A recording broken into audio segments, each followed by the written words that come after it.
So let's start animating the airplane. Notice the airplane is a layer, of course. You can click on it in the viewer and move it and put it anywhere you want. So I want to start it from the outside here. Now to start an animation, you need to click on the stopwatch of the property. In our case, it's position. You click on the stopwatch and you have a keyframe created for you.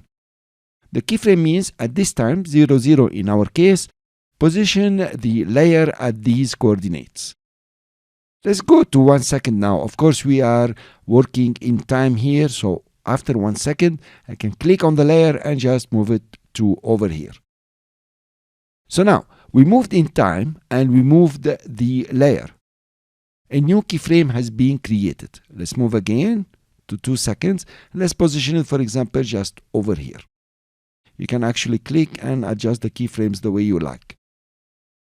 After 3 seconds, just over here, let's put it on this side, and at 4 seconds, let's do it just here. Let's notice what happened on the viewer here. First of all, a motion path has been created for you. If you scrub, you notice that the layer is moving on this motion path. And then you have some squares on the motion path that represent the keyframes. So we created a certain animation that is not so nice because the airplane is moving in a funny way. And really the motion path is not that nice. So we need to adjust it. First of all, let's adjust the orientation of the airplane. So notice over here, the airplane is going up from the middle. Actually, we want it to be oriented on the path. To do that, it's very easy. Just right click on the layer and go to transform. And here you have auto orient. In fact, this is the first tip you are already learning. If you play your animation now, the airplane is quite oriented on the motion path. That's one. Let's select the layer again and you can see the motion path. If you don't, try to play with the toggle over here. It says toggle mask and shape path visibility. If you select a keyframe now, and you notice you have these two circles. These are what we call the handles for a continuous Bezier keyframe. So now you can adjust the motion path the way you'd like. You can click on the keyframe and move it around in space. Okay, we didn't touch anything in time. This one, for example, we can adjust it over here and work on the handles to have a smooth motion path.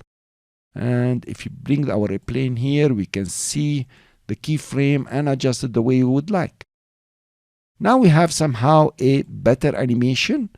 You notice, guys, if you press spacebar to play it, it's really quite cool. Now that we have this animation, we can go back. We can start adding maybe more keyframes. Okay, I'll come to 5 seconds. I will select the layer to see where the airplane is.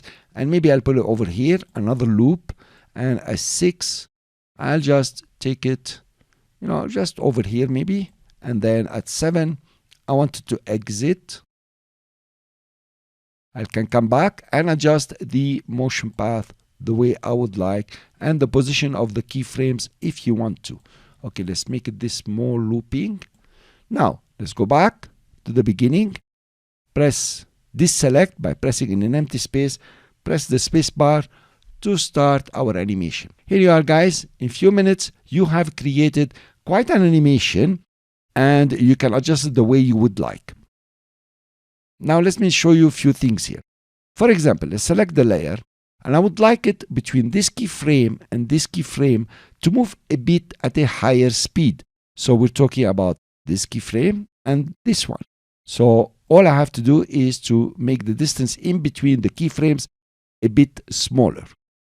And here you are. If you try to play it now, you notice that in between this section, it's now smaller.